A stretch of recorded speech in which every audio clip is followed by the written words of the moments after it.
श्रीलम्बोदरस्तोत्रं क्रोधासुरकृतं। क्रोधासुर उवाच लम्बोदर नमस्तुभ्यं शान्तियोगस्वरूपिणे सर्वशान्तिप्रदात्रे ते विघ्नेशाय नमो नमः। असम्प्रज्ञातरूपेयं सुण्डातेनात्र संशयः सम्प्रज्ञातमयो देहो देहधारिन्नमो नमः। स्वानन्दे योगिभिर्नित्यं दृष्टस्त्वं ब्रह्मनायकः तेन स्वानन्दवासी त्वं नमः संयोगधारिणे।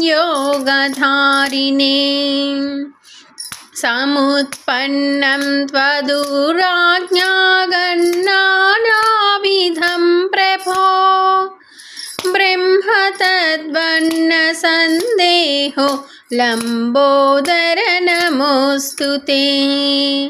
त्वदीयकृपया देवा मया ज्ञातं महोदरा त्वत्तः परतरं नास्ति परेशाय नमो नमः। हेरम्बाय नमस्तुभ्यं विघ्नहर्त्रे कृपालन्वे आदिमध्यान्तहीनाय तन्मयाय नमो नमः।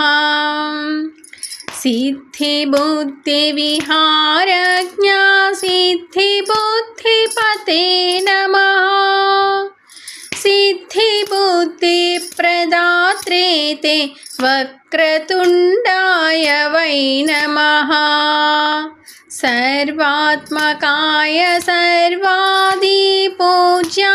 ते नमो नमः। सर्वपूज्याय वै तुभ्यं भक्तसंरक्षकाय च। अतः प्रसीद विघ्नेश दासोऽहं ते गजानन। लम्बोदराय नित्यं नमो नमस्ते महात्मने। स्वतमुत्थान परतमुत्थाने ब्रह्मधारयन् तवोदरात् समुत्पन्नं तं किं स्तौमि परात्परम्। इति स्तुत्वा महादैत्यः प्रणनाम गजाननम्। तमुवाच गणाध्यक्षो भक्तं भक्तजनप्रियः। लम्बोदर उवाच वरं वृणु महाभागा क्रोधासुरहृदीप्सितं दास्यामि भक्तिभावेन स्तोत्रेणाहं हितोषितः। त्वया कृतमिदं स्तोत्रं सर्वसिद्धिप्रदं भवेत्। यः पठिष्यति तस्यैव क्रोधजं न भयं भवेत्।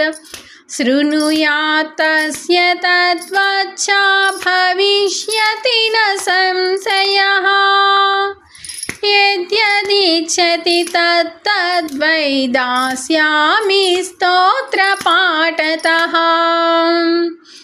इति श्रीमन्मुद्गलपुराणे लम्बोदरचरिते अष्टमोऽध्याये क्रोधासुरकृता लम्बोदरस्तोत्रं सम्पूर्णम्।